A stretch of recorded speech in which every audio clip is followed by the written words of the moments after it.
ఏదైనా ఒక సమస్య ఎదురైనప్పుడు, సవాలు ఎదురైనప్పుడు, ఒక కష్టం వచ్చినప్పుడు నాకు ఒక వాక్యం గుర్తొస్తూ ఉంటుంది.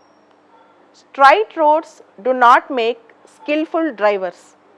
అంటే రోడ్డు స్ట్రైట్గా ఉన్నప్పుడు డ్రైవర్ యొక్క ప్రతిభ మనకు అర్థం కాదు. ఎప్పుడైతే అది ఛాలెంజింగ్గా ఉందో, ఎప్పుడైతే అది కష్టంగా ఉందో డ్రైవర్ యొక్క స్కిల్ బయటపడుద్ది. అదేవిధంగా జీవితం సాఫీగా ఉంటే, జీవితం వడ్డించిన విస్తరలా ఉంటే అందరూ ఆనందంగానే ఉంటారు. దానికి ప్రత్యేకత ఏ మనిషికి అవసరం లేదు.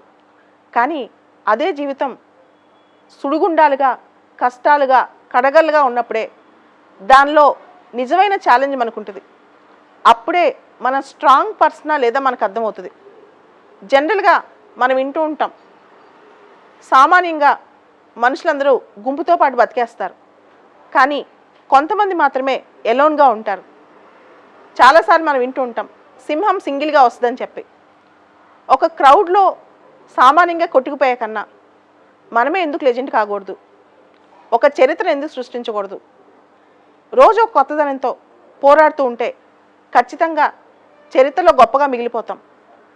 ఓడిపోతూ, పారిపోతూ, జీవితం అంటే భయపడుతూ పిరికి పందల్లా బతికే కంటే ధైర్యంగా ప్రతిరోజు, ప్రతి క్షణం ఏదో ఒక కొత్తదనంతో మంచి చేస్తూ బతుకుదాం.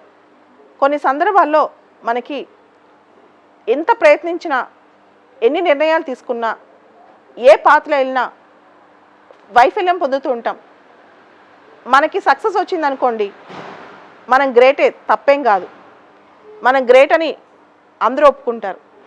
మనం ఒక పాత్రలో వెళ్ళి దానిలో ఫెయిల్యూర్ వచ్చిందనుకోండి, గొప్ప ఎక్స్పీరియన్స్ కూడా వస్తుంది. దాంతోపాటు కొత్త పార్ట్స్ కూడా మనం ఎక్స్ప్లోర్ చేస్తాం. ఫెయిల్యూర్స్ అనేవి కూడా లైఫ్లో పార్ట్గా తీసుకోవాలి. ఏ గొప్ప వ్యక్తి జీవితంలోనూ అన్ని సక్సెస్లు రావు. అప్పుడే మనం ఫెయిల్యూర్స్ని ఒక పార్ట్గా తీసుకున్నప్పుడే చరిత్ర సృష్టించేంత ఎక్స్పీరియన్స్ మనకు వస్తుంది. జీవితంలో ఏదో ఒక టైంలో కొన్ని అద్భుతాలు మనం చేస్తాం. ఈ హోప్ని ఎప్పుడూ వదులుకోకూడదు.